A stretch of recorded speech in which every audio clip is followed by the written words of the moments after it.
Hello friends, welcome back.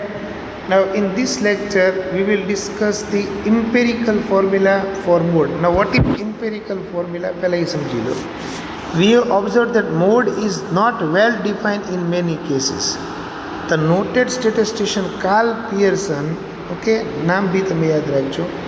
Carl Pearson established a relationship between mean, median and mode by studying their values for different data set.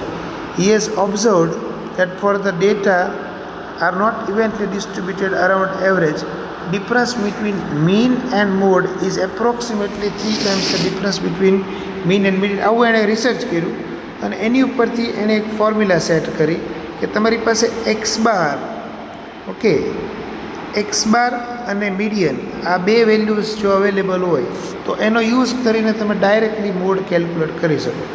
Now what formula he has given? He has given that mode is equal to 3m minus 2x bar. આ એક formula ખાસ યાદ રાખજો. This is called empirical formula to calculate mode. Okay, you can see here અહીંયા તમને આપી જ છે બરાબર. So the formula is 3m minus 2x bar. આ ફોર્મ્યુલા ક્યારે યુઝ કરવાની કે જ્યારે તમારી પાસે મોડ ડાયરેક્ટલી અવેલેબલ ન હોય. There are 4 circumstances, એ તમે સમજી લો. See, this formula to find mode is called empirical formula because the value obtained from observations are not from the theory. The value of mode found using this formula can be negative if the frequency distribution is not evenly distributed around the average. This formula for mode is used in following situation. 5 circumstances છે આપણે હમણાં practice કરીએ. એમાં પહેલી circumstances, each observation appear just once in a raw data. If you remember yesterday's example, આપણે એક સમ practice કર્યો હતો એમાં મોડ જ નહોતો because each observation is repeated once. What is the basic definition? કે observations repeated maximum number of time is called mode. તો એક વાર જ અપિયર થતું હોય તો મોડ તો અવેલેબલ નથી. તો ત્યાં મોડ ફાઇન્ડ આઉટ કરવું હોય તો we can use this empirical formula. એટલે કે તમે મીન અને મીડિયન કેલ્ક્યુલેટ કરી અને મોડ કેલ્ક્યુલેટ કરી શકો. More than one observation in frequency distribution appear with the highest frequency. Bimodal data હોય એ બી આપણે ગઈકાલે સમ કર્યું હતું. વેન દેર આર 2 મોડ અને તમારે આન્સર એક જ લખવું હોય તો in that circumstances you can use the value of mean and median. Third, the continuous distribution has classes of unequal length. See, unequal class length હોય તો પેલું બેઝિક ફોર્મ્યુલા જે આપણે શીખ્યા fm minus 2 f1 upon 2fm એ formula use ન થાય. ત્યાં તમારે ઇમ્પેરિકલ ફોર્મ્યુલા યુઝ કરવી પડે. The frequency distribution is mixed distribution, that is part of its discrete and rest is continuous. આવી રીતના હોય કે 1 2 3 પછી 4 2 6 6 2 8 આમ આપ્યું હોય તો આને ડિસ્ક્રીટ બી ન કહેવાય, કન્ટિન્યુઅસ બી ન કહેવાય, આને મિક્સ કહેવાય. કારણ કે સ્ટાર્ટિંગમાં ડિસ્ક્રીટ છે પછી કન્ટિન્યુઅસ છે. ઓકે, તો and right or left hand tail એ કંઈ તમારે થિયોરિટિકલ છે એટલે કે ગ્રાફ ઉપરથી ખ્યાલ આવે. તો આ 4 પોઈન્ટ રિલેટેડ જે છે એ સમ આપણે પ્રેક્ટિસ કરીએ. તો એક્ઝામ્પલ 35 તમે જુઓ. Example 35, the time between placing an order and its delivery was noted for certain wholesaler as follow. Find mode for this time. હવે અહીંયા તમે ઓબ્ઝર્વ કરો તો ક્લાસીસ તો ઇક્વલ લેન્થવાળા જ છે પહેલી વસ્તુ. પણ તમે ફ્રીક્વન્સી ઓબ્ઝર્વ કરો તો highest frequency is 7 and it is repeating 2 time. કેટલી વાર આવ્યું? તો આમાં મોડ ક્લાસ તો તમે ડિફાઇન ન કરી શકો ને, કારણ કે મોડ ક્લાસ તો એક જ હોય. તમે એમ કહો કે આ મોડ ક્લાસ તો આ ક્યાં ગયો અને આને મોડ ક્લાસ ગયો તો આ ક્યાં ગયો. So that means regular formula of mode is not possible to apply. So here we have to use empirical formula. આ એક પહેલાં મગજમાં બેઠેલી હતી બરાબર. See we can see that maximum frequency 7 which is appear for 2 classes. Hence we shall use empirical formula to find the mode. Empirical formula માટે પહેલાં આપણે એક્સ બાર અને મીડિયન આ બે જોવે. તો એક્સ બાર અને મીડિયન જે આપણે અગાઉ શીખી ગયા એ કન્સેપ્ટનો યુઝ કરી અને એક્સ બાર અને મીડિયન તમારે કેલ્ક્યુલેટ કરવાનું. હવે એક્સ બાર અને એમ કઈ રીતના તો કે ક્લાસીસ લખી નાખવાના એઝ ઇટ ઇઝ.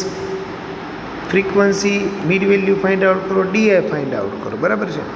એફઆઈડીઆઈ અને મીડિયન માટે ક્યુમ્યુલેટિવ ફ્રીક્વન્સી આમાં હું બહુ ટાઈમ નથી આપતો, કારણ કે આ અગાઉ જે આપણે સમ્સ પ્રેક્ટિસ કર્યા મીડિયનના અને મીનના એના બેઝ ઉપરથી જ છે, એટલે in a way it will be a kind of repetitions for you.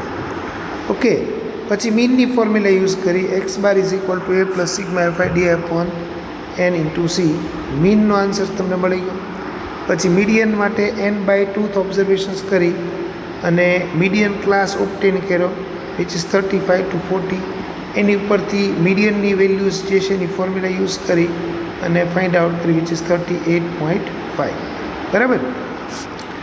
એકવાર તમને મીન અને મીડિયન મળી જાય પછી mode is equal to 3m minus 2x bar. Means તમને પૂછ્યું છે mode, but you have to calculate mean as well as median, તો જ તમે મોડનો આન્સર આપી શકો. બરાબર છે. So this was example 35. હવે 36 તમે જોઈ લો. તો આ તમે જો મેં હમણાં તમને સમજ્યું ને કે મિક્સ ફ્રીક્વન્સી ડિસ્ટ્રીબ્યુશન એટલે કે ડિસ્ક્રીટ અને કન્ટિન્યુઅસનું કોમ્બિનેશન આપ્યું તમે. Example 36. The following table shows the number of visit. Okay, find the mode of number of visit. તો a part is discrete and a part is continuous. 1 2 3 discrete, 4 to 7 7 to 10 એ continuously. તો આમાં તમારે ઇમ્પેરિકલ formula જ use કરવી પડે, કારણ કે આમાં મોડ ક્લાસ તમે નો ડિસાઇડ કરીશું. 18ની સામે 3 તો આમનો જ મોડ આવી ગયો આમ ગણો તો. Highest frequency 18, but that is not reliable. So તમારે એક્સ બાર અને મીડિયન આ કેલ્ક્યુલેટ કરી અને મોડ ફાઇન્ડ આઉટ કરવો પડે. બરાબર છે. અહીંયા રૂલ બી તમે સમજી લો. The given distribution is mix distribution and the class length are also unequal. એ બી અનઇક્વલ છે. Thus we will use empirical formula for finding the mode. તો પહેલાં આપણે મીન અને મીડિયન ફાઇન્ડ આઉટ કરવું પડે, તો એના માટે ટેબલ બનાવ્યું. ક્લાસીસ, ફ્રીક્વન્સી, બરાબર, પછી એક્સઆઈ, એફઆઈ એક્સઆઈથી મીન મળી જાય અને સીએફઆઈથી તમે મીડિયનની ફોર્મ્યુલા કેલ્ક્યુલેટ કરી શકો. સો એક્સ બાર તો સીધું sigma FI XI upon N કર્યું એટલે 179/50, તો તમને મીન મળી જાય. You can use shortcut method also, but this will be the easiest way to find out mean. હવે મીડિયન ફાઇન્ડ આઉટ કરવું હોય તો n/2, જો અહીંયા +1 નહીં આવે, આમ નહીં આવે, બિકોઝ આમાં ડિસ્ક્રીટ અને કન્ટિન્યુઅસનું મિક્સિંગ છે. તો 50/2 એટલે 25th observation. 25th observations where it is located એ તમે જુઓ તો 36ની સામે છે. 36ની સામે 3 છે, તો 3 is your answer of median. બરાબર છે. એ તમારું મીડિયન થઈ ગયું.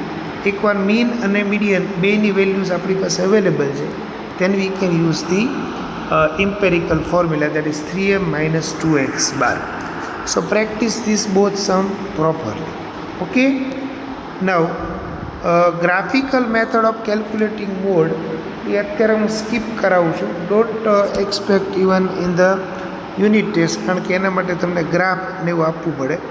તો આ જે પાર્ટ જે છે page number 105, this is just for explanations, અને એની ઉપરથી 37 એક્ઝામ્પલ્સ છે અને 38. બરાબર. આ જે છે ગ્રાફિકલવાળા આ હું કેન્સલ કરાવું છું.